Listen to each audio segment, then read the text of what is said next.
The Making of a Luna. Previous episodes are available on the playlist. You can also visit our website for your favorite stories. A link is provided in the video description. Episode 10. The temporal element was characterized by its evanescent nature, a quality that was accentuated by the perspective of the werewolf, who, given their biological span of hundreds of years, could be expected to experience a sense of temporal compression. From a psychological standpoint, she had arrived at the realization that the possibility of her survival without him was not merely a remote possibility but rather a highly probable eventuality. It was preferable for him to be the one who survived, as opposed to her. Elara. Elar. She then heard Elias shouting before losing consciousness. In the absence of light, audible expressions of desperation and sorrow were perceived. In the midst of a desolate expanse, the sole source of illumination was the silvery white fur of a majestic wolf. The subject vocalized audibly and repeatedly, with her muzzle oriented towards the dusk. Despite the evident strength and regal bearing that radiated from her substantial physique, she appeared to be grappling with a profound sense of isolation and impotence. Elara's recognition of Sable was not immediate. The subject was a composed wolf. She exhibited the qualities of maturity and composure more frequently than her counterparts. Subject A's physical appearance was consistently characterized by a notable level of aesthetic appeal and fortitude. However, recent observations have revealed the presence of minor lacrimation in the subject's prominent ocular region. Sable. Elara made an inquiry. This action prompted the wolf to cease its vocalizations and direct its gaze toward her.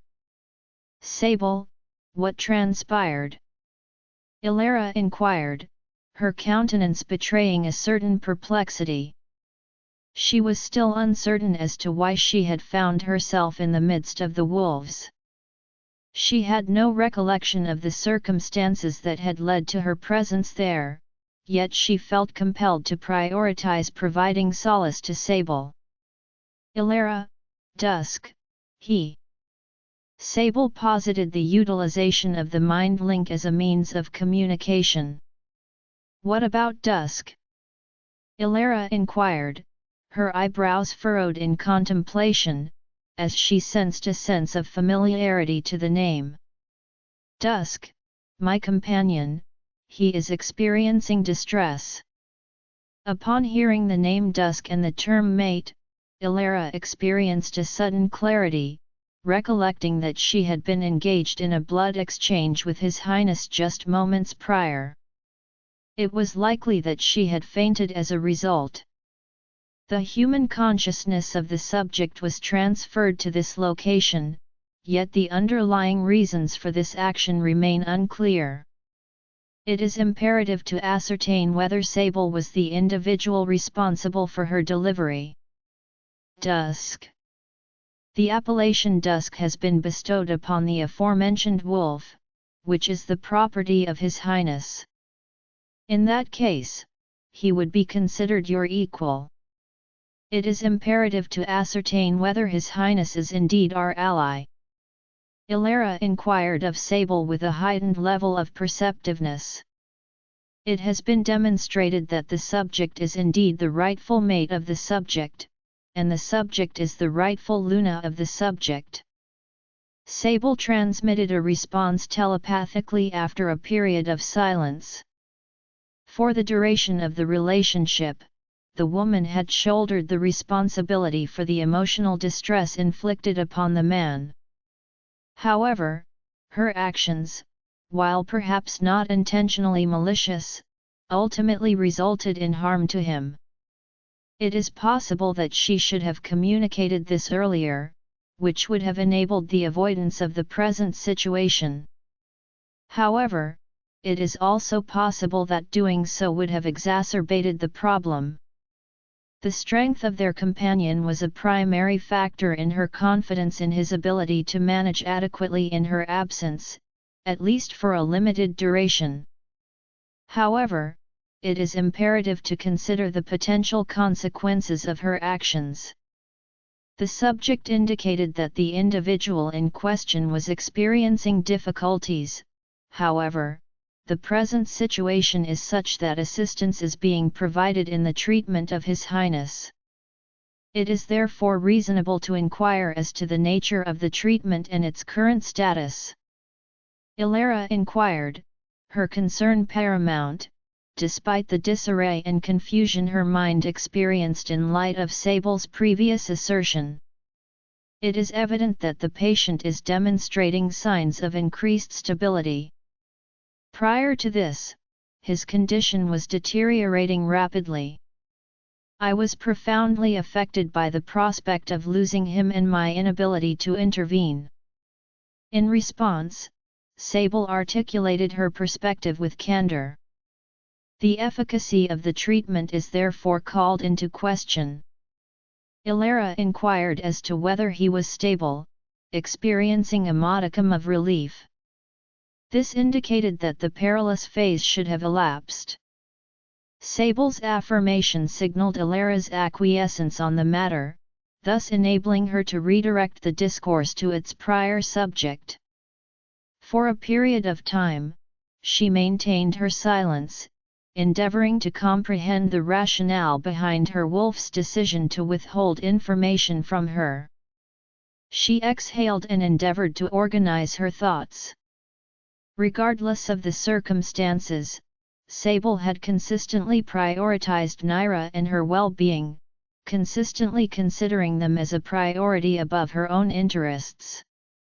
It is evident that she had made the most significant personal sacrifices. Elara was aware that Sable had maintained her seclusion for many years because she possessed an immense strength that she was unwilling to disrupt Elara's life. She was content with only Naira's shifting. In moments of solitude, Elara's presence was a constant source of comfort and support. The instances in which she asserted authority were limited to circumstances in which the lives of the parties involved were in jeopardy. It is evident that Sable would never intentionally inflict harm upon another individual. Therefore, if her actions resulted in injury, it can be deduced that she must have had a justifiable reason for doing so. But how, why? However, if this individual is indeed my associate, it remains perplexing why I have not perceived this sentiment. Why did I not realize it when I first met him? Elara inquired, having reached a decision regarding the sequence of inquiries. The sheer number of inquiries that demanded resolution was overwhelming. The subject concealed themselves within the mind of the other, concealing themselves so thoroughly that they were undetectable. Sable's response was characterized by a lowering of her muzzle to her paws, indicative of a state of remorse. Elara arrived at the realization that Elias's assertions were accurate. To a certain extent, His Highness had acknowledged her as his possession. However, she did not reciprocate this sentiment. Despite her profound affection for him, she did not perceive Sable as her complement, her counterpart, due to the latter's predominantly concealed nature. In this context, it is pertinent to consider the role and significance of Karen. Then, Karen, why did I recognize him as my mate? Furthermore, he acknowledged my presence. Elara inquired, her tone marked by a sense of perplexity and disorientation. Karen is not, in fact, our ally. One could argue that he never was. He is Naira's mate. The subject, having assumed Naira's consciousness, experienced a sense of ownership over him, perceiving him as an extension of their own identity. However, it was acknowledged that he was not the sole proprietor of this consciousness, as he was also connected to Naira. Sable offered a response, but upon perceiving that Elara was perplexed, he proceeded to elaborate further. The expectation was that there would be two of you at birth. Myrna was pregnant with a pair of identical twin girls. However, in the case of a queen of werewolves, the existence of the queen is too strong, particularly when her mate is equally strong. In the event of a co-gestation scenario, the hypothesis is that the fetus of the stronger subject would prevail over its counterpart, resulting in its absorption. In our particular instance, we were the sole occupants of the maternal environment until birth. Empathy was evoked for the other girl, yet it was recognized that there were no viable options to ensure her survival. The issue at hand was that, just before she was completely absorbed, I perceived another consciousness in her. The subject experienced a visceral connection with her lupin nature. Typically, the onset of self-consciousness in wolves occurs later than in humans. Therefore, it is unlikely that the other twin had developed into a wolf by the time of the experiment. However, it must be noted that Naira's presence at the scene was already established, despite the absence of the same capacity in the human aspect of your sister's being. Her fourth rank and the elements of fire and water that she possessed rendered her significantly more powerful, thus enabling her to manifest earlier in the sequence. Given the absence of a physical body, Naira was facing imminent expiration. Consequently, I undertook the sole action that was within my capacity to conceive. The act of preventing sin was initiated prior to one's existence, even in the prenatal stage. I then proceeded to merge her consciousness with my own. Sable endeavored to elucidate the situation to the best of her ability. But why did you never inform me of this fact? Elara articulated her insights as she methodically assembled the components of the puzzle. How could I convey this to you? It is believed that we are the preeminent werewolf, charged with the protection and nurturance of our lupin brethren. However, even in utero, our existence was a threat to another wolf, leading to its demise. The subject's development was characterized by successive stages of growth and cognitive development, beginning with infancy and progressing to childhood.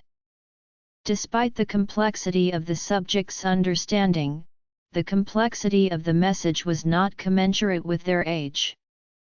As the subject matured, the difficulty of articulation increased. The human aspect invariably shoulders the greater burden of daily life. It was the subject in question who engaged with the family unit, the pack, and other individuals. Due to the actions of the aforementioned parties, the subject in question distanced themselves from the global community. This decision was accompanied by a deliberate effort to conceal one's emotional state, a practice that was meticulously maintained over an extended period. The result of this behavior is that the subject currently exhibits an absence of emotional expression. This was the least I could do, and so I shouldered this responsibility independently. Naira, on the other hand, is woefully uninformed on the subject. The subject was a juvenile specimen, visibly distressed and isolated. Informing you then, she would know as well. Sable's response was characterized by a deepening of her despondency. As she proceeded with her explanation, intermittent exclamations of a diminutive nature could be discerned. Therefore, she is aware of the situation at this point, as you have informed me? Elara inquired of Naira, who was regarded as the most optimistic member of the group, whether she would be receptive to the information. The revelation that her existence was not intended would undoubtedly cause her significant emotional distress. No, She is unaware. The subject is currently in a dormant state. In order to ensure her safety, I am only capable of accomplishing this task at this time. Sable replied. Why, is she not well? Elara inquired with a sense of concern. At present, she is secure, but this is merely a provisional resolution.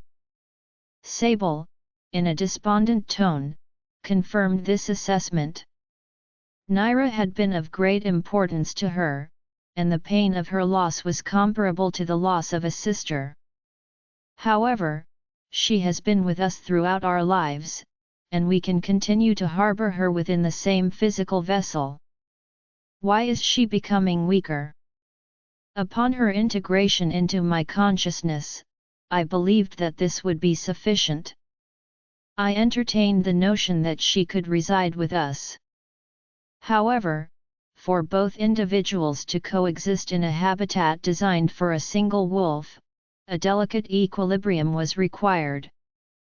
Despite my superior strength in comparison to Naira, I exerted maximum effort to maintain self-restraint.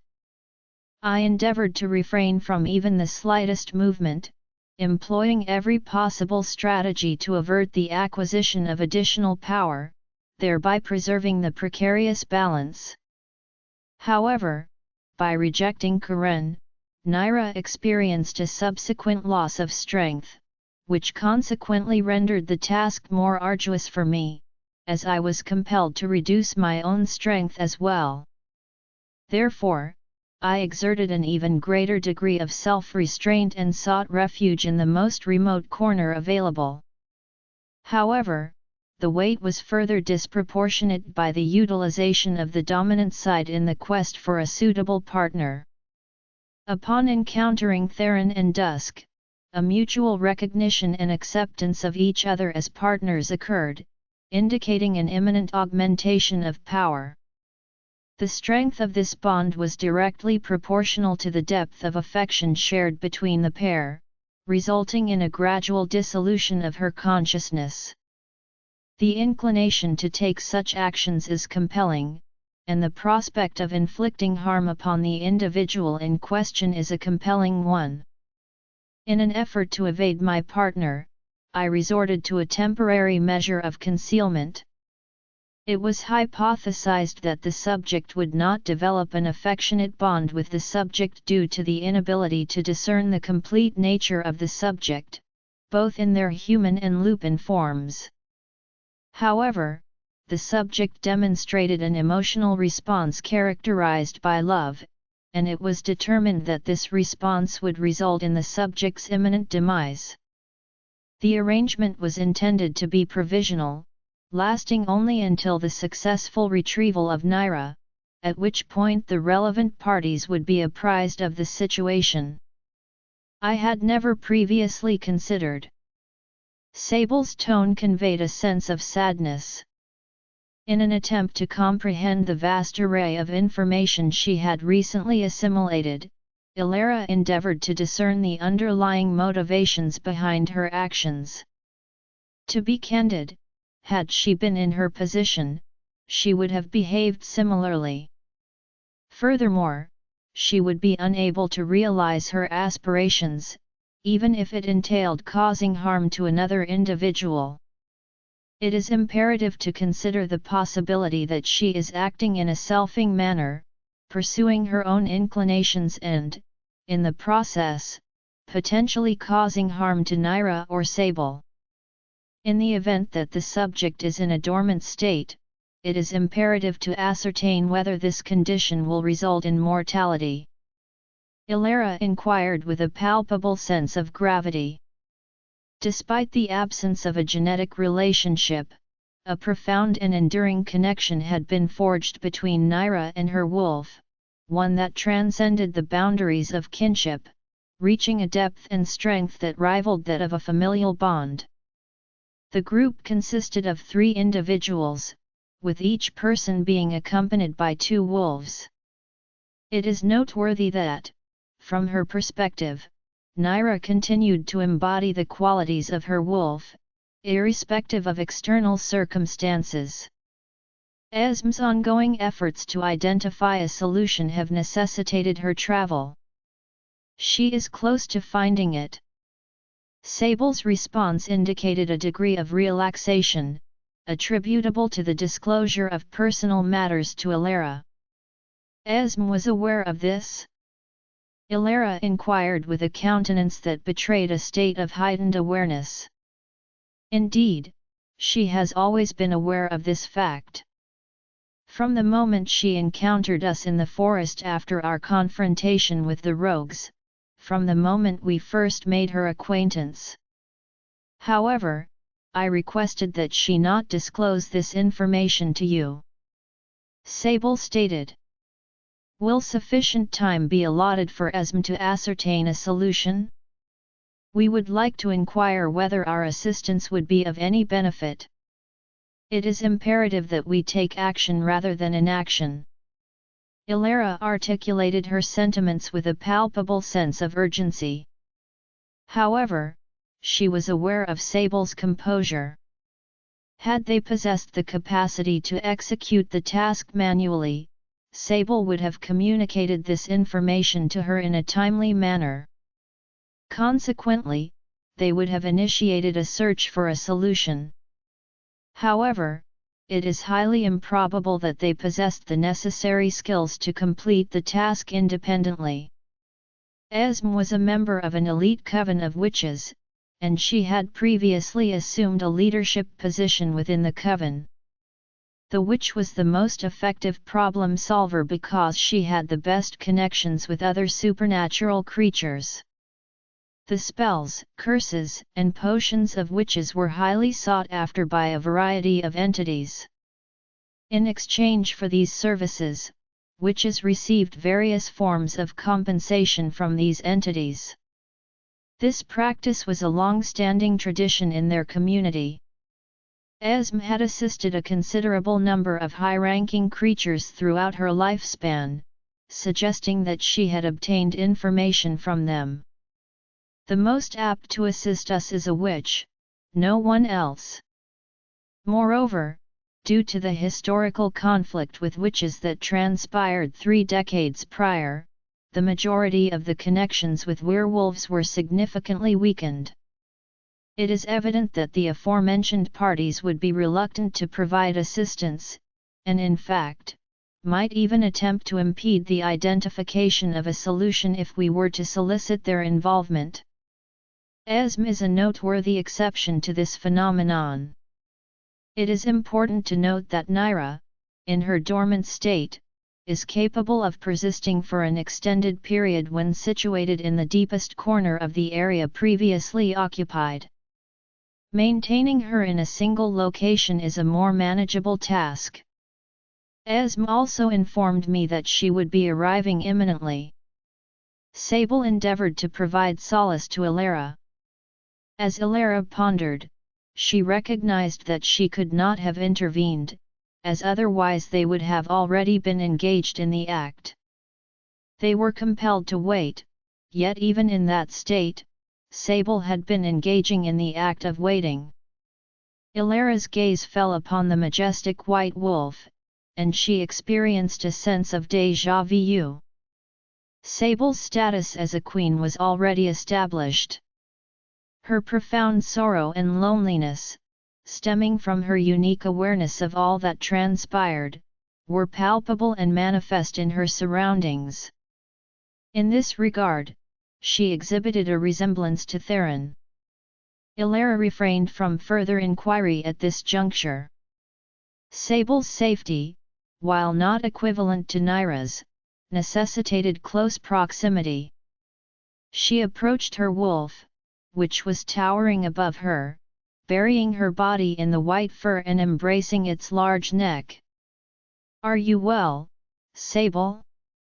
We have been discussing Naira, but how are you doing?" Elara inquired with a gentle tone. The white wolf remained silent, but her body language conveyed a different story. She lowered her head near Elara's, her body language suggesting a desire to be close to her. From a young age, the subjects in question had only each other. The rare incidence of sunlight that penetrated the window at this time of day prevented Theron from continuing to sleep. He opened his eyes, experiencing a slight disturbance due to the intense white light. He attempted to adjust his vision and clear his eyes of any haziness. Upon hearing an unrecognized auditory signal, he conducted a visual scan of his surroundings, realizing that he was not in his room inside the royal palace, but in the hospital. It was only at this point that he recalled the attack by the rogues. It was hypothesized that the patient had been asleep, but in fact, he had been previously unconscious. In an attempt to ascertain the current state of affairs, he surveyed his surroundings, his neck extended in a gesture of inquiry. In the event that he could locate a nurse or his telephone, he would be able to request the assistance of Oren or Elias. However, he did not identify either of these factors. As the subject's head moved, his eyes focused on the surroundings, but his vision was momentarily frozen by an object on the right side of his bed. As with his own attire and appearance, the object of his profound affection was also situated on an adjacent bed. The patient was attired in a pale blue hospital gown and was covered with a white blanket. The only parts of her body that were uncovered were her diminutive, pliant hands, which were connected to medical apparatus, and an intravenous drip that was inserted into her slender, unadorned wrist. The subject was either asleep or unconscious. The sight of the diminutive woman in such a state induced a sense of trepidation within him. He had previously made a solemn vow that she would never have to endure such suffering, yet here she was, looking as she had several weeks prior. The notion that the rogues had managed to infiltrate his palace with such ease and inflict harm upon her was a source of profound concern for him. Fortunately, the subject's mounting anger and anxiety were readily mitigated when the delicate woman gradually opened her striking eyelashes, unveiling a pair of chocolate-brown eyes. Upon locking eyes with her, he found himself unable to articulate his thoughts. He found himself unable to articulate a coherent thought, as an overwhelming sense of completeness enveloped him. The patient's pulse rate accelerated rapidly, reaching a state where it appeared to be on the verge of precipitating from the patient's chest. The captivating gaze of her eyes, obscured by her long eyelashes, had a profound effect on him, filling his entire being. The subject had experienced an overwhelming affection for the object from the moment of their initial encounter, reaching a point where he believed his capacity for love had been fully realized. However, in this particular moment, he encountered an inexplicable surge of affection that transcended his previous limits. Despite an inability to focus his gaze, he experienced a sensation as if respiration itself were inaccessible. However, he did not experience any discomfort. A single word materialized in his mind, and he opened his mouth reflexively, whispering it without prior deliberation. "My dear fellow! My dear fellow!" The diminutive female counterpart to the aforementioned male subject exhibited a congruent response.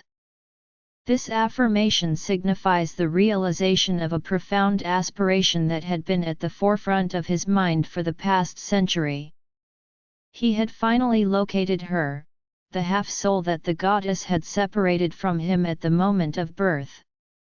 He had identified his soulmate, the purpose of his existence, and his entire raison d'être.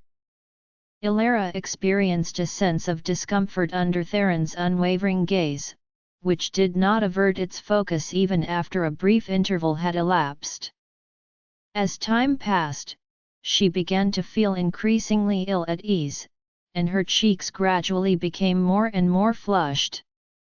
In an attempt to break the silence, she considered uttering a word, but the only word that she was able to form was comprised of only 2 letters. Greetings. She articulated her words with measured deliberation. Greetings. He replied, bestowing upon her the most radiant smile she had ever perceived on his countenance, which was otherwise marked by a serious and austere mien. The smile in question was not of the inconspicuous variety that he exhibited on occasion. The smile, radiant and captivating, instilled within her a profound sense of warmth that lingered long after its initial impression, as if it had left an indelible mark on her being. The subject found herself unable to endure the constant visual scrutiny from the object, leading her to retrieve the blanket that merely covered her abdomen. This allowed her to conceal her entire body, with not a single strand of hair visible. The male subject exhibited a pronounced expression of surprise, evidenced by the widening of his blue eyes and the emission of a low, hoarse laugh. Concurrently, his lips contoured into an even more pronounced smile. This reaction occurred in response to the observation of the cocoon she had fashioned herself, which exhibited signs of discomfort under the bedclothes. It became evident that even his laughter had a profound impact on her emotional state, evoking a sense of joy that resonated deeply within him. The utterance "You are so cute" was directed towards the subject. Theron expressed his genuine sentiments, articulating his innermost reflections. From beneath the bedclothes, she issued a vehement "Don't!" as she remained averted from his gaze. "Do not what?" he inquired, in a light-hearted manner, teasing her. Despite this, he recognized that she had intended to conclude her remarks. Subsequently, she refrained from speaking, cognizant of the provocative behavior exhibited by the aforementioned male, which signaled an imminent demise. The room, once filled with the din of conversation, fell silent once more, leaving her to ponder the nature of his actions. The rationale behind the physician's delayed arrival or the deployment of an alternative healthcare professional remains unclear. Elara posited that the identity of the individual was of no consequence. The primary objective was to ensure that they did not find themselves in a state of solitude. This reaction is indicative of the discomfort experienced by the subject. Subsequently, he vocalized expressions of discomfort, causing her to experience alarm. It was evident that she had been so captivated by him that she had failed to acknowledge his injuries. She swiftly uncovered her face and endeavored to sit up, her concern being that his life was still in danger. However, upon regaining her composure and removing the cover from her face, she found herself completely immobilized. The sensation of foreignness, which she had presumed would never again be experienced, the warmth and tactile sensation of his lips upon her own, took her by surprise and effectively nullified her resistance.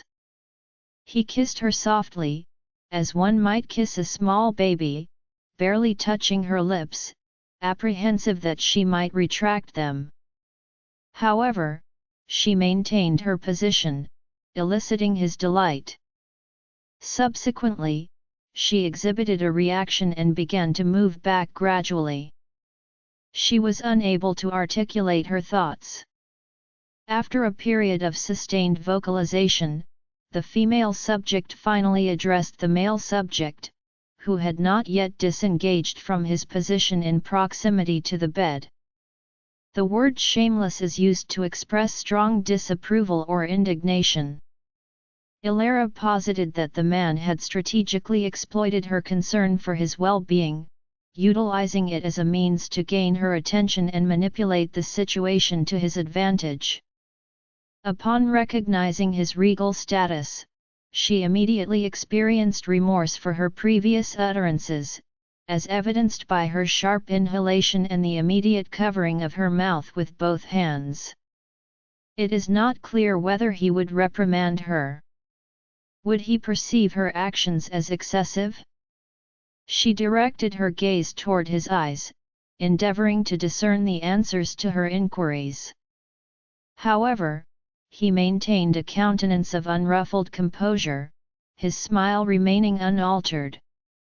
The utterance "you are mine" is indicative of an ownership claim. He expressed amusement and corroborated the assertion. Upon hearing this assertion, she exhibited a sudden startled response. As the king, his confidence was expected to be elevated, given his status as the superior being among the werewolves. However, his audacity in declaring her as his own still caused her to tremble. Notwithstanding, she would never concede, perhaps even in death, that she found this aspect of his personality agreeable. This was a facet of his character that was only known to her. That is, she endeavored to articulate her sentiments while he continued to gaze at her in a playful manner. "What? Do you wish to deny your affiliation with me?" Theron inquired in a somewhat light-hearted manner, yet a transient expression of apprehension was perceptible in his countenance. Previously, she had endeavored to rebuff and maintain a distance from him. Indeed, she had previously fled from him in the garden. Despite his awareness of her identity as his partner, he sought affirmation from her.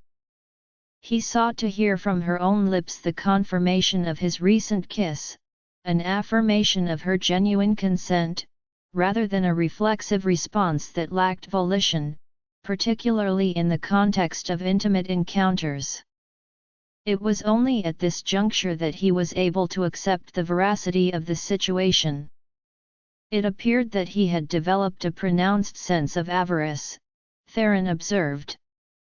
The male's pursuit of a romantic connection transcended the mere act of locating a suitable partner. He aspired to establish a relationship characterized by mutual desire and acceptance, where both individuals were equally attracted to and committed to one another. Without giving the matter further consideration, Elara's initial reaction was to reject the notion. The subject was not accustomed to having an individual to whom she could refer as herself, therefore it was difficult for her to consider another as hers. It should be noted that the subject was aware of the subject's intention to provoke a response from her, and she was not inclined to be ensnared by his stratagem. However, she perceived a fleeting expression of disquiet in his eyes. "I am not." She articulated her words at a deliberate pace, her voice gradually transitioning to a subdued tone that ultimately manifested as a whisper. Theron's emotional state was marked by a sense of apprehension, evidenced by the tension in his jaws and fingers. The inquiry posed pertains to whether she harbored a desire to rebuff him. Did she intend to assert that she was not his? His confidence had been slightly elevated moments earlier, however, at present, it appeared as though the course of his life was contingent upon the rosy, colored lips. It is evident that the aforementioned assertion is being refuted. Elara articulated the final element in a hushed tone, however, his lycanthropic faculties discerned it with unmitigated clarity. The response she provided, offered with evident enthusiasm, held a significance for him that surpassed even her utterance of the term mate.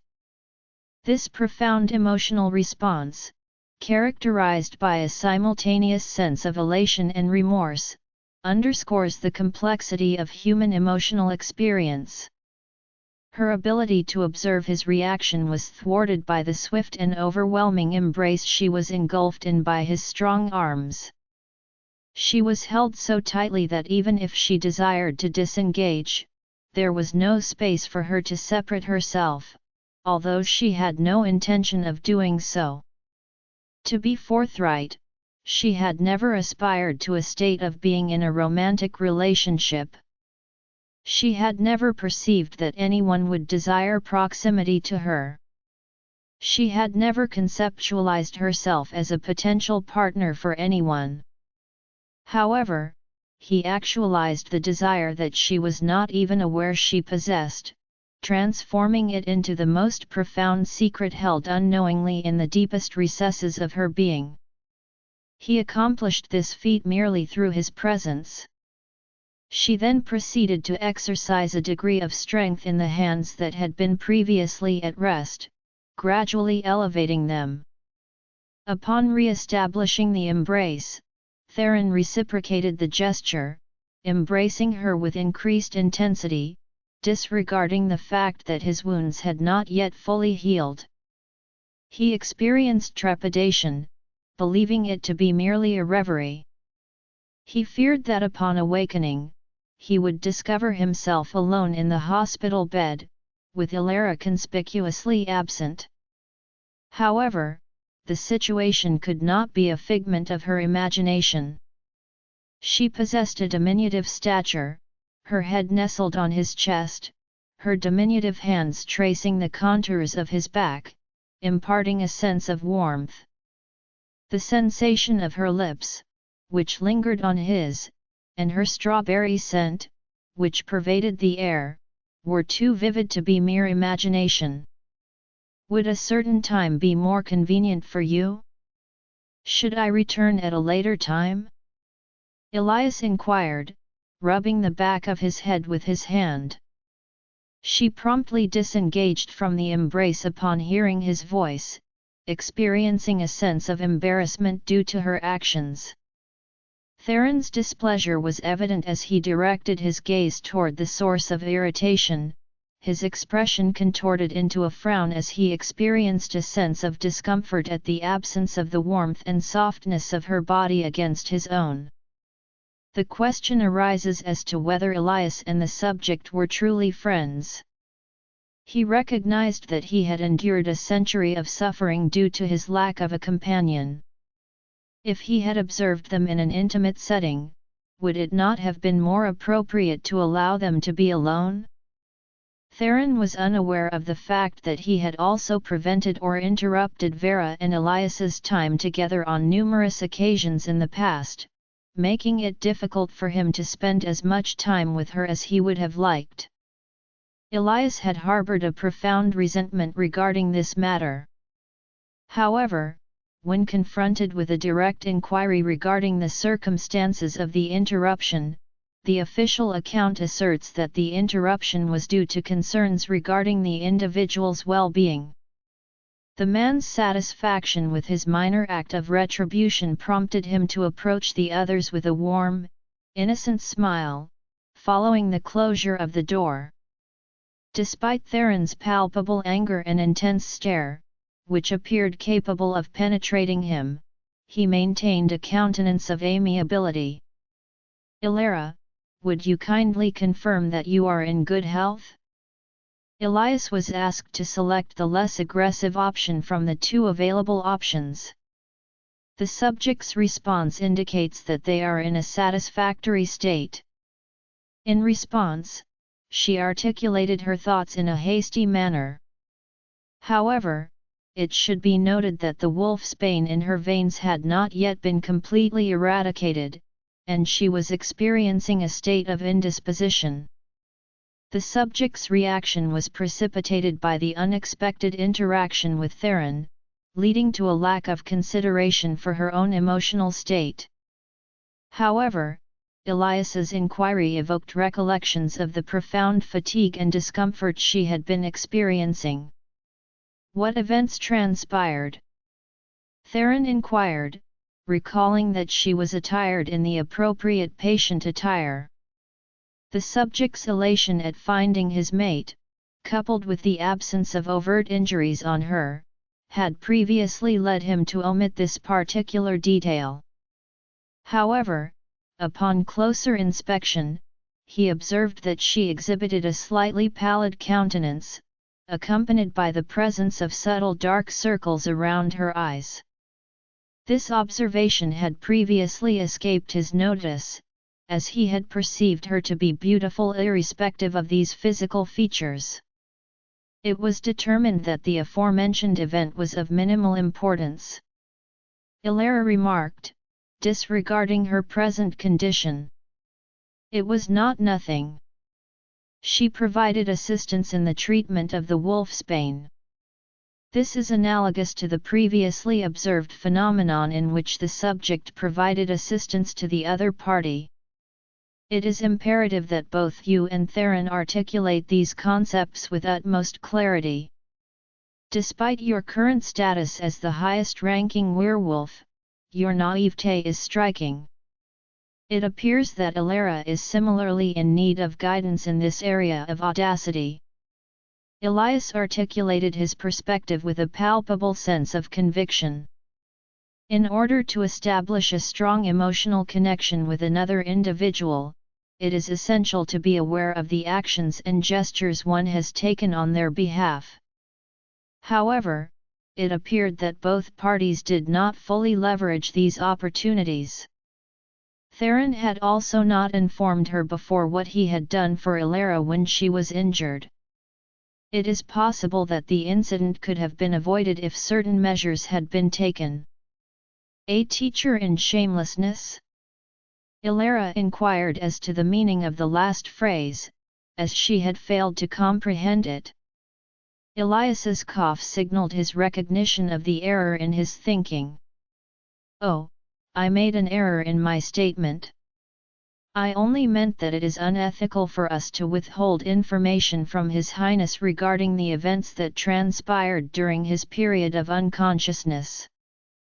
Elias modified his words to convey a different meaning, attempting to rectify his misstep. "Pause briefly to consider the implications of your actions. It appears that you performed the transfusion procedure on my behalf. Could you kindly elaborate on the reasoning behind this decision? The potential consequences of this failure could have been fatal." Theron's tone indicated mounting indignation. He distinctly recollected the profound numbness that overcame him upon the wolfbane's blood entering his veins, particularly given that he had no pre-existing medical conditions at that time. Despite his robust health, he endured a period of prolonged discomfort that persisted for several days. However, for this delicate woman to also undergo such an experience. The aforementioned assertion posits that the solution in question was unparalleled and indisputably the most efficacious course of action. In a restrained manner, she replied, abstaining from the additional comment that she found it impossible to witness his demise. On what basis was this determination made? It is evident that the process of regeneration was possible within my own being, thus, it is perplexing why you chose to undergo this process on my behalf. Did you inform her about the treatment, Elias? Or was the cause of the patient's death attributable to the physician's actions? Who was responsible for this outcome? Theron inquired with a sense of urgency, his gaze fixed intently on Elias, even though Elara had been the one to provide the response to his inquiry. It was as if, regardless of her words or actions, external factors were held responsible for her circumstances. Elias refrained from speaking, as he was apprehensive that any utterance on his part might implicate him. Theron's countenance evinced an imminent inclination to perpetrate the assassination of the individual responsible for her predicament. "Your Highness, you are contradicting yourself. Initially, you asserted that my survival was uncertain, and now you claim that you possessed the capacity for self-regeneration without external assistance." Elara exhaled audibly as she regarded him, transitioning from a placid tone to a sharp one. She then proceeded to reprimand him. The subject's inability to ensure their own safety can be attributed to their own actions, yet they have chosen to hold others accountable for their own shortcomings.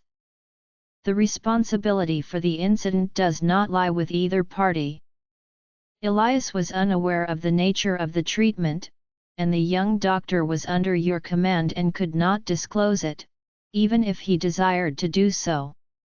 I was the individual who instructed the physician to disclose the actions he took on my behalf, and I subsequently compelled him to extend the same courtesy to you.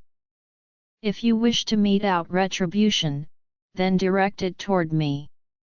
Elara articulated her sentiments with heightened vocal intensity, accompanied by a physical gesture of displeasure. The sound of her dulcet voice, which had never spoken so many words to him at once before by her own volition, and the care he felt from each reprimand that emanated from her serene countenance, soothed Theron. "It is not your fault, of course it is not.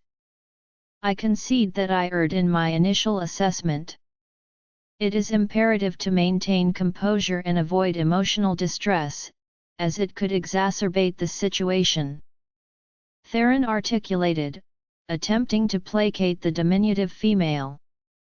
Elias's countenance betrayed a state of perplexity in response to the overt manifestation of affection on display. In the event that circumstances would permit, he would be inclined to express deference to Elara. The accomplishment of subduing the formidable big bad wolf was a commendable feat. Nevertheless, he expressed gratitude for her intervention. When the physician sought to separate the pair and transfer Elara to a separate chamber, he instinctively intervened. He asserted to the physician that, irrespective of circumstances, their continued proximity was imperative. His survival instincts were fully engaged. It is conceivable that if Theron were not physically present in the same room, but perceived her presence in the hospital environment, he would be compelled to destroy the hospital and its personnel to access her. Now that you are aware of the events that transpired with the treatment, let us shift the discourse to a different topic. I inquired, "Did I just observe you embracing Elara upon my entrance?" Elias was asked to redirect his attention. It is unclear whether the king would continue to hold him accountable for his actions. That. Elara's face exhibited a reddish hue indicative of a state of heightened physical arousal. She was so flustered by his question that she found herself at a loss for an appropriate response. It is imperative to examine the rationale behind the teacher's choice to articulate his observations in such a direct manner. It is evident that His Highness and Elias shared a profound friendship, characterized by a strong bond that was comparable in nature to that of two peas in a pod. It was evident that both individuals had a propensity to highlight such matters openly and without reserve, a characteristic that she perceived as unabashed. It is not incumbent upon you to take note of that. Theron articulated his perspective with a pronounced air of authority. This revelation prompted Elara to experience a sense of relief, as it relieved her of the obligation to engage in further discourse on the matter. It is an inherent aspect of human behavior that individuals in close physical proximity to one another will engage in physical contact, such as hugging, as a manifestation of affection or emotional intimacy. It is only natural. Theron's affirmation, spoken in a steady voice, induced a state of unease in Elara once more. It is evident that these men were genuine and authentic companions. Do you have a relationship with this individual? Have you conversed with Sable regarding this matter? Elias inquired, his voice tinged with a sense of elation, confident in the accuracy of his assessment. The subject has not yet been confirmed, but dusk has already acknowledged her presence. Theron confirmed this. In fact, the black wolf was pacing in his mind, eager to shift and meet his mate. He had only managed to converse with her via their mind link, yet he was already smitten. It is laudable, yet it is imperative to ascertain the rationale behind the subject's delay in disclosing her identity until the present moment. Elias was approached with a query of a curious nature. It was not her intention to conceal herself, she was unable to emerge at that time. Elara promptly initiated a defense of her wolf, motivated by a concern that it might be misinterpreted. Upon observing the subject's anxious countenance, Theron promptly intervened. "It is acceptable. I have confidence in her, and I have no concerns regarding this matter. You are welcome to inform me of your availability at your earliest convenience, however, I respectfully request that you not impose upon yourself undue pressure in this regard. At this juncture, I am able to state with confidence that I am not exerting undue pressure on myself. I will disclose this information." Elara provided a response. She felt reassured by his unconditional trust, yet she still wished to apprise him of her motivations. Concurrently, in another location tap, tap, tap. This was the sole auditory phenomenon perceivable within the expansive, dimly illuminated chamber. The room's ambience was sufficiently unsettling, characterized by its walls, drapes, and candles. The walls were painted a deep shade of red, reminiscent of blood, and the large mahogany windows were draped with black fabric. The presence of votive candles, arranged sparsely throughout the room, provided a subdued, minimal amount of light.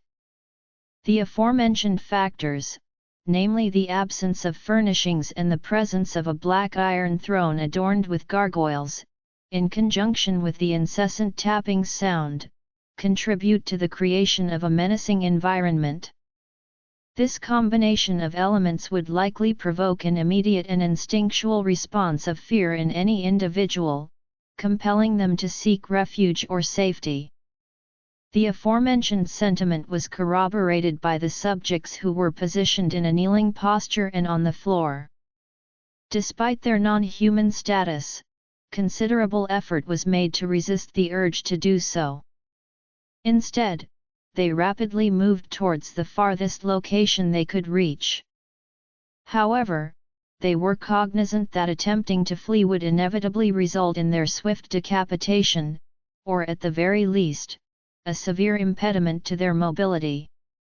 Consequently, they were rendered utterly helpless, reduced to lowering their heads and displaying their necks as a gesture of submission. They were left with no recourse but to maintain their breath, clinging to the hope that they would survive the night.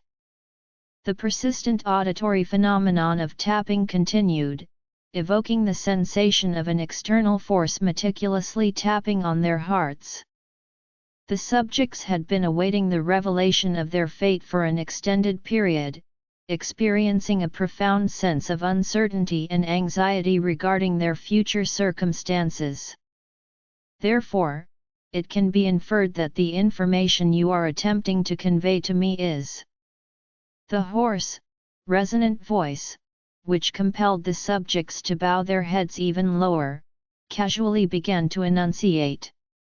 An unacquainted observer might perceive the conversation as ordinary, however, those present on the floor would likely offer a different perspective. His voice, which was characterized by an excess of calmness, was indicative of an anger that had reached its zenith. "Is he not deceased?"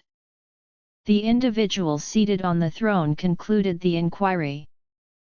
From what we could gather, the individual in the lead, who was experiencing difficulties with fluency, endeavored to clarify. He felt the frigid air on his neck, as though it were a sharp claw about to rip his head off, as he began to explain. However, a mere 5 words later, he experienced a sense of remorse regarding the manner in which he articulated his words.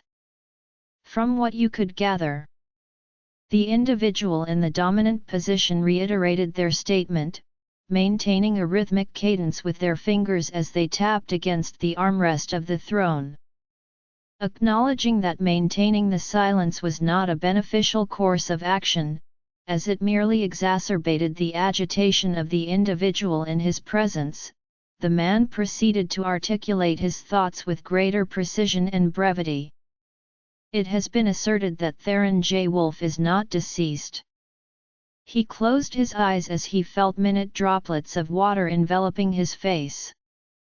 He had already been prepared to be executed for his failure. Upon hearing this, the man with platinum blonde hair and cold grey eyes finally ceased tapping his fingers. The question of how to achieve this objective remains unanswered. I was assured that at least 5 bullets had passed through his body. He inquired, maintaining composure. The assertion that 5 bullets struck the individual in question is indeed substantiated. I can personally assure you of this. The individual in the kneeling position promptly corroborated this assertion. Then, the inquiry was posed by the individual identified as the blonde man. We are unable to ascertain the truth of this matter, my king. We are still, were the only words that the kneeling individual could articulate before being struck down. As the subject's blood, red and vital, poured from his body, which was otherwise motionless, the bystanders were visibly alarmed. However, despite the imminent threat to their proximity, as the blood spilled from the subject's corpse, none of them relinquished their positions. They did not exhibit any signs of trepidation or hesitation, as they were convinced that they would not be targeted next. Is there another individual present who can definitively answer this question, or are the rest of you similarly uncertain? The king inquired. Despite maintaining a calm demeanor, he appeared to be innocent of the crime he had committed. However, the presence of red blood on his fingertips, which had been observed tapping incessantly, served as a stark indication of his cold-blooded actions. Notwithstanding the red dye that had been applied to his fingers, it was not possible to discern that he was the individual responsible for the death of the kneeling individual. This was due to the fact that he remained seated on his throne for the entirety of the event, or at least that was the impression conveyed. Subsequently, a period of silence ensued, during which no individual possessed the courage to respond to his inquiry. The individual who was the first to respond would inevitably be the subsequent victim. It is evident that no individual expressed a desire to undertake this course of action. The recently deceased individual held the highest rank among the group. Despite his reluctance, he was responsible for providing information to the individual seated on the throne. The remaining members of the group were all of equal rank. It has come to my attention that I was exhibiting a slight lack of patience. It is imperative that I exercise restraint and maintain composure.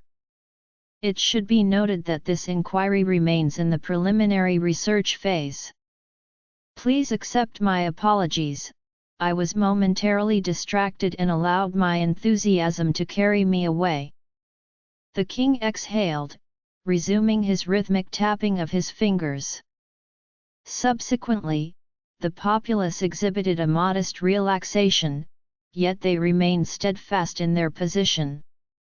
Therefore, please inform me if I have correctly understood the situation. Naira, in fact, was the sister of the aforementioned wolf. However, due to the absorption of your sister within the uterus, she was conceptualized by Sable as occupying the same space, thereby averting her demise. However, with the rejection of Nyra's mate and the subsequent discovery of a suitable partner, Sable finds herself unable to sustain Nyra for an extended period, consequently placing Nyra at significant risk of perishing once more.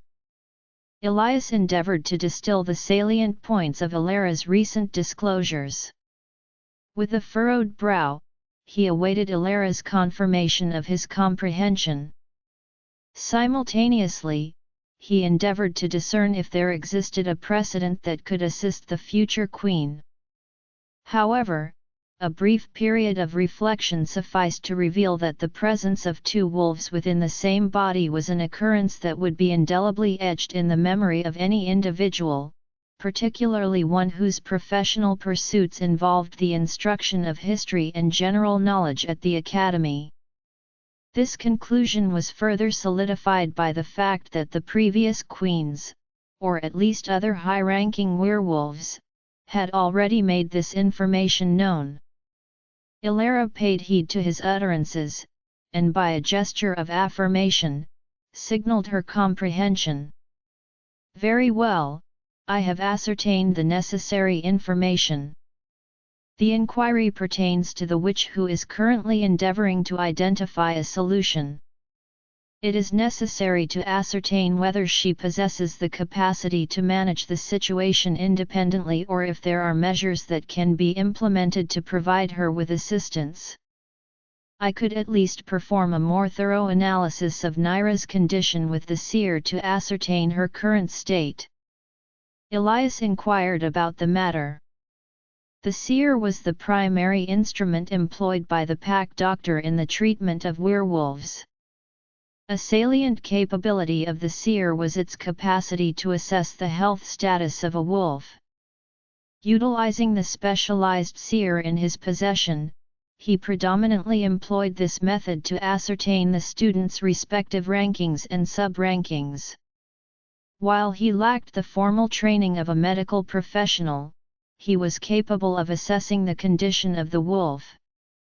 Regardless of the circumstances, we are committed to exercising our utmost efforts to ensure the wolf's well-being. Additionally, select trackers will be assigned to collaborate with the Witch and the Moonlight teams. These teams, currently on standby, will participate in the search for a solution. There is no need for concern. I am here to assist you." Theron offered reassurance, assuring her that the situation was under control. "I appreciate your offer of assistance, but Esme is the only one who can locate it.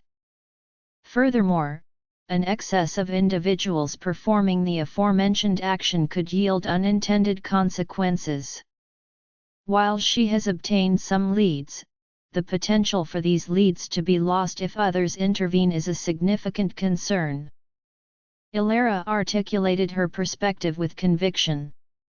She expressed gratitude for his support and trust, yet she had engaged in more discourse with Sable after appeasing the wolf from her despondency. Presently, they could only await the outcome. Theron gazed intently into her eyes, seeking any indication of wavering, but he discerned that she was unequivocal in her resolve. Recognizing the futility of immediate action, Theron concluded that further intervention was not feasible at that juncture. It is reasonable to assume that, even in the present moment, she may not require assistance. However, it is important to consider the possibility of future events, and thus, he has taken measures to ensure he is aware of the situation. In the event that she requires his assistance at a later date, he will be prepared to offer it, even in the absence of a direct request. In order to clarify the situation with Elara and Sable, the group redirected their attention to the attack that had occurred more than 3 days prior. This attack had also been a significant problem. The occurrence of 2 attacks in less than a month, following decades of peace, constitutes a significant problem. Elias departed in the early evening, having apprised Theron of the comprehensive information they had gathered on the rogues. Regrettably, the information was not sufficiently detailed. All werewolves apprehended by law enforcement had committed suicide prior to the extraction of any information from them. No additional evidence of their identity or other pertinent information could be found in their possession. The information network contained comprehensive data on all werewolves in the kingdom. Each member of every pack had their data stored by the officials. However, rogues, defined as lawless individuals, often engaged in unregulated mating and whelped in the wild without the supervision of trained professionals. The precise number of individuals in question remains unknown, as does the origin of their provenance. In conclusion, Elias requested Theron's consent for additional pressing matters that necessitated his explicit authorization. The following is a list of relevant sources that will assist in the preparation of this paper. At that point in time, it was 2 a.m. It was reasonable to assume that Theron should have been asleep for a considerable amount of time, taking into account the severity of his injuries and the effects of the wolfsbane that had rendered him unconscious for the previous 3 days following the rogue attack. However, he found himself unable to close his eyes or blink, his gaze fixed intently on the adjacent bed. The young lady's respiration was measured and steady, indicative of slumber. However, he found himself unable to succumb to the same state of repose. He found himself unable to avert his gaze from her countenance, which, fortuitously, was oriented in his direction. He meticulously observed her exquisite features. Elara's fatigue was exacerbated by the ongoing regeneration process in her body and the persistent pain induced by the wolfsbane, which further depleted her energy reserves. Consequently, she succumbed to sleep shortly after Elias' departure, her head resting upon the pillow. In a sense, the circumstances were optimal for Theron. Had she not succumbed to sleep, it is possible that she would have requested a change of location, thereby denying him the opportunity to openly appreciate her physical attractiveness. Despite the subject's suboptimal state and the absence of cosmetics, the observer's gaze was irresistibly drawn to the subject's countenance. The trajectory of the observer's eyes traversed the subject's forehead, continuing along the line of her eyebrows, which were neither thick nor thin, culminating in her eyes, which were notably closed, their visibility obscured by the curly eyelashes. The observer's attention then shifted to the subject's nose, which appeared diminutive in comparison to the plump cheeks, and finally concluded at the subject's chin, which was defined and sharp. It stands to reason that, given the prolonged nature of his repeated actions, he would have become intimately familiar with her features. It is reasonable to assume that he had become bored by that point. Despite his ability to draw her face from memory, he continued to gaze, as he found himself unable to satisfy his visual curiosity. On each occasion that his eyes met her chin, he deliberately traced them upward, following the contour of her face until they reached her lips. There, he paused, yet did not resume their upward trajectory. Instead, his gaze remained fixed upon her lips, as if he had reached a point of equilibrium with her countenance. This pattern continued until his eyes encountered her forehead, at which point they once again began their upward movement. However, on this particular occasion, they did not ascend beyond her forehead. Her eyes were now open, and he found himself unable to look at anything except her eyes. The subject's chocolate brown eyes had a profound effect on the observer, who reported a tendency to become lost in them. "I apologize, Your Highness. It is possible that I succumbed to sleep." Following a brief period of uncertainty, she promptly offered an apology. "It is of no consequence, you must recuperate. Maintain your slumber." Theron articulated his perspective with a measured delicacy. The subject indicated her desire to conclude her period of sleep, which she had already spent for a sufficient amount of time. Given the knowledge that he had been observing her sleep, it was even less probable that she would be able to close her eyes and succumb to slumber. Theron ceased to insist. She was already positioned on the bed. Despite the brief conversation, if she experienced drowsiness, she could immediately succumb to sleep. It should be noted that the subject's physical attractiveness was amplified during periods of slumber. However, the converse was also true. The subject's verbal communication and auditory perception were enhanced during periods of wakefulness. "Your Highness, I would like to inform you of a matter of importance." Elara articulated her sentiments with measured deliberation, exhibiting a palpable sense of unease. He refrained from commenting, instead opting to await her articulation of her thoughts. It is acknowledged that the aforementioned statement, made during the presence of Elias, indicated that the provided information encompassed the comprehensive situation. However, upon further examination, it becomes evident that this assertion is, in fact, inaccurate. Elara articulated her sentiments with a consistent intonation, her gaze fixed upon him. She experienced a sense of relief due to the fact that his countenance did not undergo a transformation, despite her recent disclosure of withholding certain information. However, she simultaneously felt a sense of unease regarding the discussion of this issue with Theron. "Please proceed with your explanation. Whatever you have to say will not provoke my displeasure."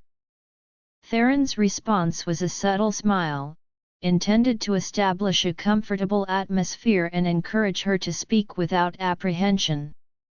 It was evident that she was grappling with concerns regarding the matter. Irrespective of her statements, he would not hold her accountable. During their conversation, she provided a rationale for Sable's actions, and he came to understand that they had never intended to evade him indefinitely. Dusk had also consulted with his colleague, who expressed a similar perspective. Despite the King of the Werewolves' well-documented history of ruthlessness and violence, the Queen exemplified a diametrical opposite disposition. One might hypothesize that the goddess deliberately engineered this dichotomy to preserve a state of equilibrium, thereby constraining the king's rage. This was also the case for his mother, who was characterized as a gentle and caring person. Consequently, he recognized that it was in Sable's and Elara's instinct as the queen to act and help others, even if it could harm them by doing so. As stated in the history textbook, whenever a king met his mate in the past, the mate was marked almost immediately. Elara articulated her sentiments at a reduced pace, her speech exhibiting a discernible stuttering quality, while her countenance bore the distinctive hue of reddening. It was a highly humiliating thing for her to disclose her concerns regarding the evaluation process. However, what if Theron were to express a similar inclination? Should he express a desire for further interaction, it would become an issue. Therefore, she endeavored to be impartial and provide an explanation beforehand. Given her previous disclosures, it seemed prudent to be fully transparent. Affirmative. In contrast to the typical werewolf, the king, acting on the goddess's command, immediately identifies his mate upon finding her. This tradition has its origins in a bygone era, with the objective being to mitigate the occurrence of rejections within the werewolf kingdom. The king serves as a role model for his subjects, setting a precedent that guides their actions. The will of the goddess is predicated on the concept of free will, thus precluding any legal provision for the enforcement of matrimony. Conversely, if the king marks and immediately recognizes the legitimacy of his queen, then the subjects will be compelled to emulate this behavior with their respective mates. However, it is noteworthy that there are occasional individuals who, despite the prevailing consensus, persist in denying the validity of these claims. Fortunately for me, Theron added mentally. In the event that Karen had recognized and marked Elara prior to locating her, it is conceivable that he would have been incapable of removing her from the scene. In this regard, he was fortunate that Karen was lacking in intelligence. He experienced a sense of trepidation regarding the potential outcomes of the situation. He contemplated the possibility that Karen might have been awaiting his partner, and that he might have appeared at the winter ball accompanied by Elara, who was pregnant with his offspring. It is conceivable that he may have experienced a complete loss of rationality and adopted a ruthless disposition. It is conceivable that the totality of the guests in attendance at the ball would no longer be living. Acknowledging the disconnection from his train of thought, he promptly endeavored to regain his composure. In any event, it is highly improbable that Sable would have permitted such an occurrence to transpire. While he entertained the hope that such an outcome would not come to pass, he nevertheless recognized the imperative to safeguard Naira. This necessitated a comprehensive assessment of her propensity to make self-sacrificing decisions on behalf of Elara. However, I must inquire as to the rationale behind your inquiry. Do you not want to be marked? He persisted, his countenance betraying a palpable sense of distress, an emotion he could not mask, regardless of his aspirations. The subject's uncertainty regarding the establishment of a secure emotional connection with the unmarked individual was a salient factor in the analysis. The issue at hand is not contingent upon personal preference. During my discourse with Sable, she asserted that even in the event of Naira's current dormancy, a substantial escalation in her power could potentially inflict harm upon her. The marking would undoubtedly fortify our position, and Naira. Elara endeavored to elucidate. Do not fret. I am able to postpone my evaluation of your work until the resolution of her issue has been achieved. All right? Theron's interruption was met with an immediate assurance from the subject. In the absence of a desire to be identified, a longer wait would be permissible. He had endured a protracted period of anticipation, spanning multiple decades. The question arose as to whether the passage of additional time would yield any discernible difference.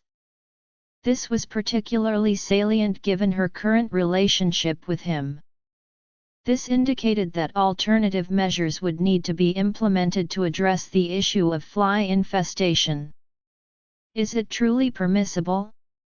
It is reasonable to assume that the Council will take issue with this. It was evident that the head councilman was attempting to facilitate an introduction between Lady Martha and you at the ball. Elara inquired, her tone conveying concern.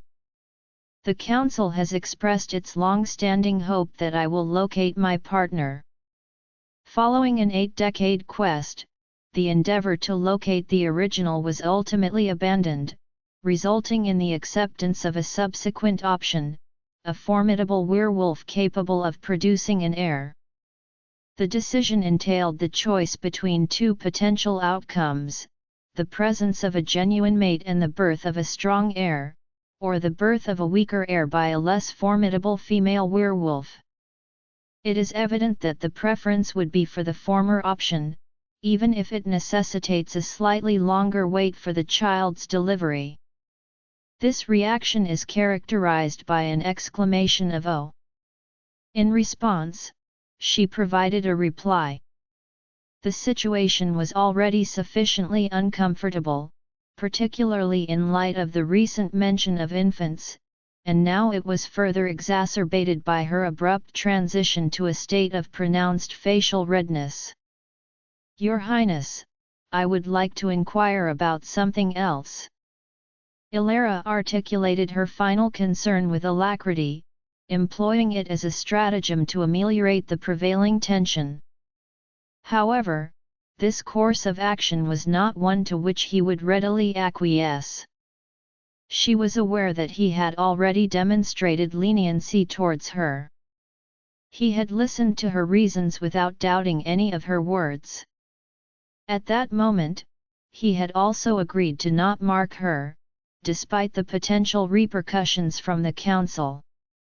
He had made the task appear simple, yet she recognized that his actions could be a form of protection, potentially placing him in a challenging situation. At this juncture, she felt compelled to inquire about something else, a behavior that constituted a clear transgression of personal boundaries.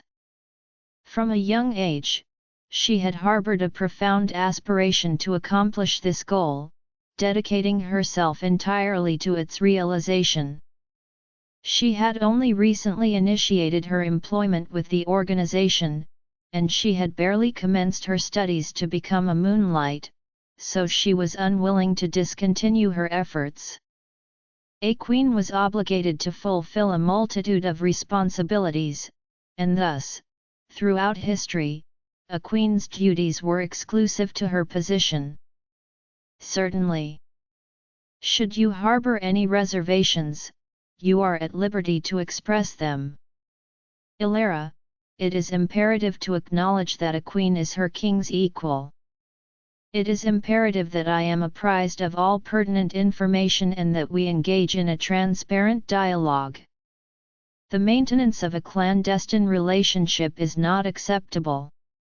In addition, I will address the challenges I have encountered. Individuals are encouraged to feel comfortable disclosing any relevant information. As long as it does not compromise my personal safety, I am willing to consider a compromise." Theron articulated his sentiments with a discernible sincerity, despite the casual nature of his tone. He desired for her to feel at ease, to be able to disclose anything to him without the concern of repercussions. The relationship between the two subjects was in its nascent stages. If they began on an erroneous step, he feared it would lead to a crossroads, and perhaps she would choose to leave him. The objective was to establish a relationship founded on trust. He held her in such high esteem that he would never have taken such an action. Is it possible to continue residing in the dormitory and pursuing my studies as a moonlight? I am aware that this may be a challenging request, but I am unwilling to relinquish my aspirations," Elara stated. Despite her typical solemn and austere demeanor in his presence, at this particular moment, her countenance exhibited a distinct sense of determination. Her assumption that the wish would be difficult to grant was based on his silence. She questioned whether it was truly unachievable. It is evident that this is an unprecedented occurrence for a queen in the past, however, it is not an insurmountable task. However, if the three conditions set forth by the Council are met, the Council will support the cause. Theron's countenance also conveyed a sense of solemnity and a lack of emotional expression, as though he would encounter significant difficulty in persuading the older gentleman. The response to this assertion was one of affirmation, indicated by the word yes and the accompanying gesture of agreement. She harbored a degree of skepticism when he asserted that she would be required to acquiesce to his stipulations. However, he had conceded to 2 of her requests, and it was deemed equitable that she would also demonstrate a degree of acquiescence. Consequently, she acquiesced without soliciting the particulars of the conditions. The corners of his mouth elevated in a smug expression, a sentiment of satisfaction arising from her swift acquiescence. Without further ado, he swiftly enumerated the points in question. The primary condition is that you refer to me as Theron. It is imperative that you cease employing formal speech and instead assume the role of queen. Naturally, should one elect to employ a pet name, such as Darling or My Love, I would not take issue with that decision," Theron stated, inspecting her countenance. He initiated with the least challenging condition, which was to allow her to become more vulnerable. Pet names. I was unable to make a phone call, your name is sufficient. Theron's condition is satisfactory. She promptly articulated her perspective. Her response was in accordance with his predictions. It is unfortunate that she did not employ pet names, however, he would endeavor to do so in the future. The second condition is for you to reside at the palace on the weekends. I am aware that students are required to remain on campus during the week, however, I respectfully request that they be permitted to leave during the weekends. He articulated his sentiments with a countenance that betrayed a subtle blend of melancholy and bemusement. It is evident that the aforementioned subject has consented to the proposed course of action. In the event that the Academy grants its consent, I will be present at the palace on weekends. In response, Elara articulated her sentiments with a sense of elation. Initially, she anticipated that his conditions would prove challenging, however, this proved to be unfounded as they were not difficult. It was evident that she held a favorable opinion of them as well. Spending time with her partner would be a positive experience. Indeed, upon establishing a bond, it became challenging for the pair to remain separated for extended periods. This phenomenon provided a rational basis for his decision. The third condition is that I would like us to be engaged. While I can comprehend the rationale behind the prohibition on the placement of the mark on one's neck, I would nevertheless prefer for you to bear a mark, serving as a symbol of our prospective shared future. Theron articulated with caution. The response was affirmative, expressed with a verbal utterance of OK. Elara provided a response. An engagement was a customary practice among human populations. The notion of matrimony was not inherently important to werewolves, nor was it a desired state for them. The value they placed on the mark on their necks was paramount. The majority of the werewolves observed this human tradition, albeit with the caveat that they inhabited human-occupied towns and cities. However, given the inability to assign a mark, this outcome was deemed comprehensible. The following is a list of pertinent sources for further study, as the regeneration process commenced, facilitating the healing of Theron's wounds, and both individuals regained consciousness. The physician authorized their transfer to the royal palace. The personal quarters of the king were in close proximity, so the journey was brief and would not cause undue fatigue or discomfort.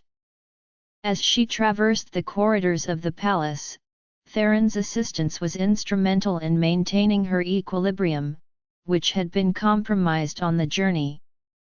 Her eyebrows were in a state of constriction, as she found herself unable to ascertain the direction they were pursuing.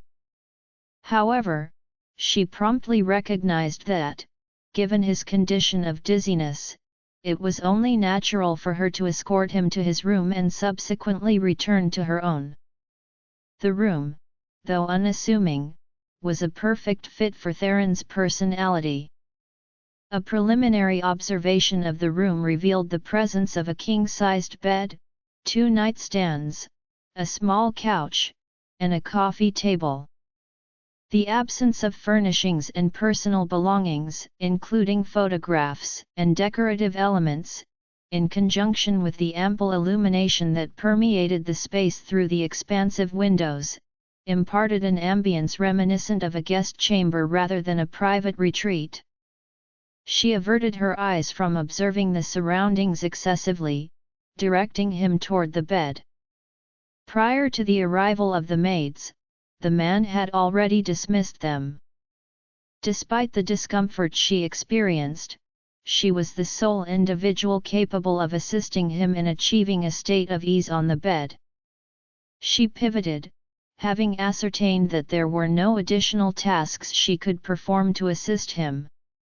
Rather than proceeding toward the exit, however, she discovered herself ensconced within his ample embrace, with no possibility of evasion. "Your Highness, I am compelled to take my leave." She endeavored to resist, dislodging the arms that were securing the blanket around her. The inquiry posed pertains to the rationale behind the subject's actions, specifically the motivation behind their choice of destination within the confines of the designated space, which is identified as the subject's room. Theron inquired, apparently perplexed. "Please escort me to the guest room that has been allotted for my use. This chamber is reserved for the use of your Highness." She endeavored to elucidate, relinquishing her attempt to dislodge his hands, which remained unyielding despite her considerable force. She could only persuade him through verbal means. It is possible that he was still slightly disoriented, which might have led to his failure to recognize the room. The guest room has been designated for visitors, therefore, it would be logical for the subject to use the room that is currently occupied by the subject and the guest. Theron inquired, his confusion evident. "Your Highness, I implore you to elucidate your intended meaning." She inquired about the matter. Her face had already begun to exhibit signs of redness due to the close proximity of their positions, but the words he spoke caused her to blush even more intensely. "You consented to my stipulations. Therefore, it is reasonable to conclude that from this point forward, we will reside in a shared domicile." Theron articulated his sentiment with a countenance marked by a radiant smile. The subject consented to reside in the palace. Elara came to the realization that she might have been deceived by his words.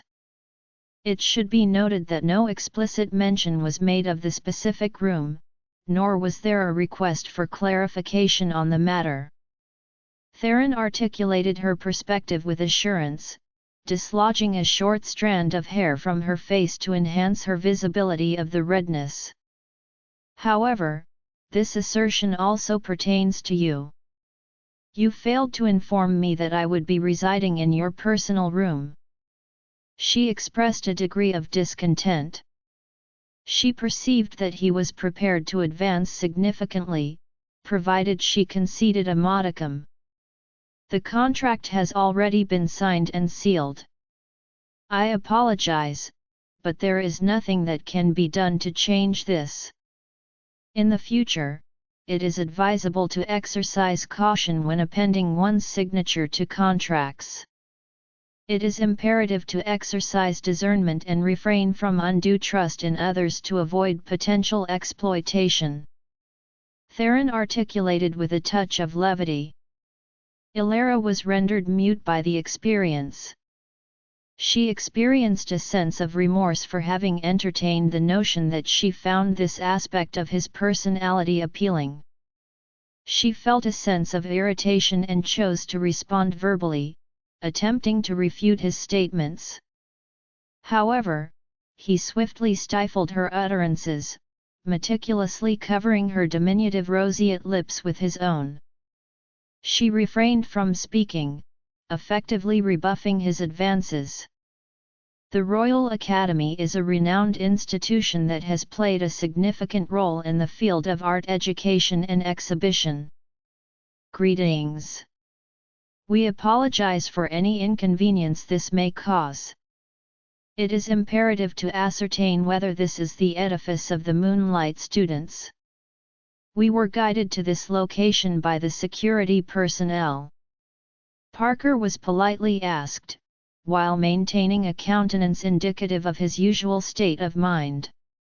It had been 4 days since the incident, yet Elara's parents had not been able to catch sight of their daughter. Consequently, they felt compelled to visit the academy. Affirmative. The structure in question is indeed the building. May I inquire about the purpose of your visit? The secretary was queried, and she continued to scribe in her notebook. Excluding the initial observation, she had not directed her gaze in the direction of the others, maintaining her focus on her work. The purpose of this visit is to meet with our daughter, Elara Quinn. Myrna articulated her affirmation with a slight elevation in her voice. Given her role as the mother of an alpha, it is imperative that she disseminates this information to all those who may be affected. I understand. Please wait a moment while I confirm this information. The secretary notified them of the current location of the Alpha, finally closing her notebook and verifying the information on her laptop. It was one of her most significant responsibilities. She was the one who maintained oversight of the Moonlight students, even during periods of vacation or personal leave. I apologize. Alpha Quinn is not currently on the academy grounds. I was not informed of the date of her return. If you would like, I can inform her of your visit upon her return. The secretary then proceeded with her duties, displaying a swift and efficient demeanor, and did not offer any further acknowledgement. She is not currently on the academy grounds. Consequently, the individual's current location remains unknown. Parker's response was one of surprise. Elara's personality was characterized by introversion, social isolation, and a reluctance to engage in social activities. It is also noteworthy that she should have been cognizant of the fact that they had not yet departed and would likely pay her a visit.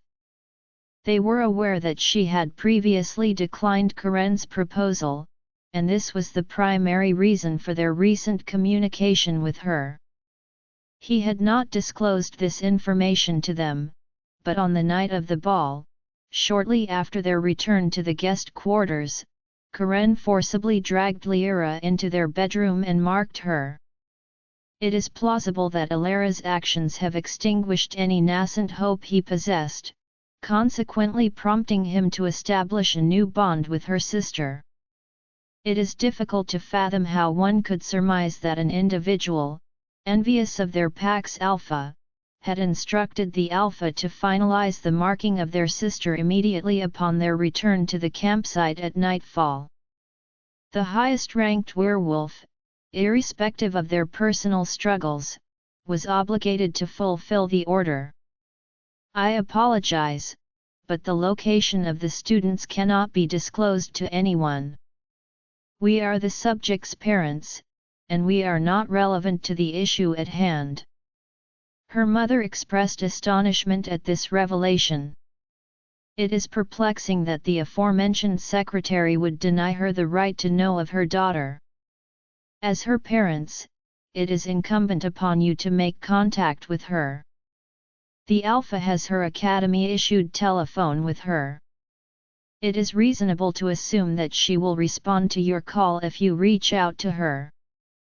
I humbly request your indulgence at this juncture.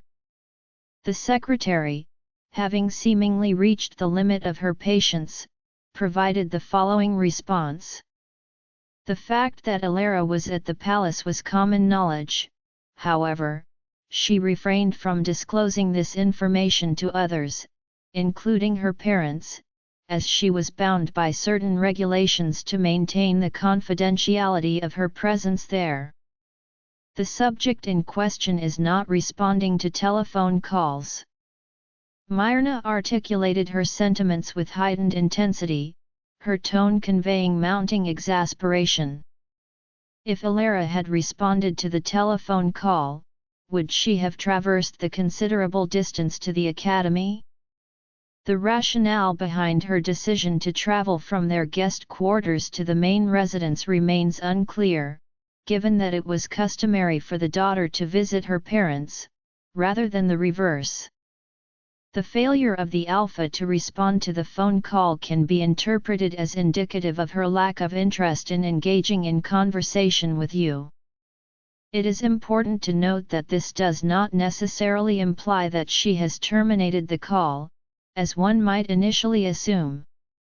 In that case, I am afraid I have no further assistance to offer. The secretary's response was characterized by a certain sharpness in its tone. It was evident that the alpha was in a secure environment, thereby negating any concerns regarding her personal safety. Her decision to refrain from answering the phone was considered a matter of personal prerogative. It is evident that she is capable of comprehending the rationale behind an individual exhibiting composure and decorum, yet harboring a reluctance to engage with their parents. It appeared that the parents' visit did not reflect a sense of concern and consideration for their child. Myrna's inclination to persist in her argument was thwarted by her husband's intervention. While it was not within the purview of the secretary to offer commentary on subjects beyond the location of Elara, she was prevented from continuing her discourse with the secretary. Join our Facebook and WhatsApp group for more updates, link is given in description. Rest audiobook will be continued in next episode.